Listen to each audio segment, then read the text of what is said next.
నుంచి బయటకు వచ్చి నిలబడి అడిగి మా హక్కులు మేము కాపాడుకోవడానికి మేము బయటకు వస్తున్నాం సార్. ఏ గవర్నమెంట్ కి మేము వ్యతిరేకంగా సార్. మా హక్కులు ఇన్ని సంవత్సరాల నుంచి మేము అడగలేదు సార్. అడగపోవడం మా తప్పే. అయినా సరే మీరే చేస్తారు, మాకు ఒక భరోసా కల్పిస్తారని మేము ఇన్ని సంవత్సరాలు వెయిట్ చేస్తాం సార్. అయినా కానీ ఇప్పటి నుంచి ప్రభుత్వం నుంచి ఎటువంటి నోటిఫికేషన్ కానీ ఎటువంటి సలహా కానీ ఇదిగో మా అమ్మ మీకు ఇస్తాము అని ఎవరు ఏ అధికారులు మమ్మల్ని అడగసారు సార్. మా యూనియన్ మెంబర్స్ కూడా ఎవరిని పిలిచి రండమ్మా మీకేంటి న్యాయం ఏంటి, మేమేం చెయ్యాలి, మీకు ఎలా చేస్తే మీకు న్యాయం జరుగుతుందని ఎవరు మమ్మల్ని పిలవలేదు సార్. మేము వెళ్లి కలుద్దామన్నా కానీ మమ్మల్ని ఎవరిని కలవనివ్వట్లేదు సార్. దయచేసి మీడియా పరంగా మీకు తెలియచేయాలని మీడియా సపోర్ట్ తీసుకొని మీకు విన్నవించుకుంటున్నాం సార్. దయచేసి మాకు న్యాయం చేయండి. మా పోస్టులు మమ్మల్ని ఫిల్ చేయండి. రెగ్యులర్ పోస్టులు ఏవైతే ఉన్నాయో డిస్టిక్ వైజ్ మీరు చూసుకొని మీకు తెలుసు సార్. చూసుకోవాల్సిన అవసరం లేదు. ఎన్ని పోస్టులు ఎన్ని వేకెన్సీ ఉన్నాయో మీకు తెలుసు సార్. అన్ని పోస్టులని మాతోనే ఫిల్ చేయాలి. క్వాలిటీ కేర్ ఉన్న వాళ్ళతోనే ఫిల్ చేయాలి సార్.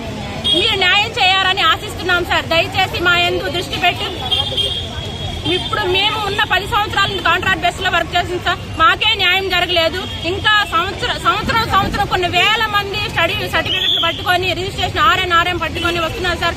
మరి వాళ్ళకి ఎటువంటి న్యాయం జరుగుతుంది సార్? ఇంకా కాంట్రాక్ట్ ఇన్ని సంవత్సరాల నుంచి కూడా కాంట్రాక్ట్ లోనే రిక్రూట్మెంట్ చేసుకున్నారు. ఇంకెప్పుడు సార్ మాకు ఎప్పుడు సార్ రెగ్యులర్ నోటిఫికేషన్ ఇస్తారు?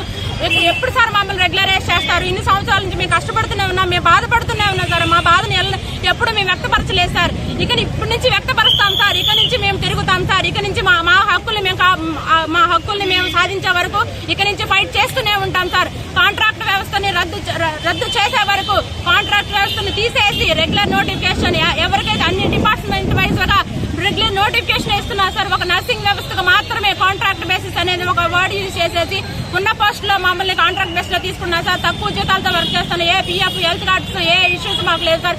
ఏ పథకాలు మాకు వర్తించవు సార్. ఉన్న శాలరీతోనే మేము బతకాలి, మా కుటుంబాన్ని పోషించుకోవాలి, మా పిల్లల్ని చదివించుకోవాలి. దయచేసి మా యందు దృష్టి పెట్టి మమ్మల్ని రెగ్యులరైజ్ చేయాలని కోరుకుంటున్నాం సార్.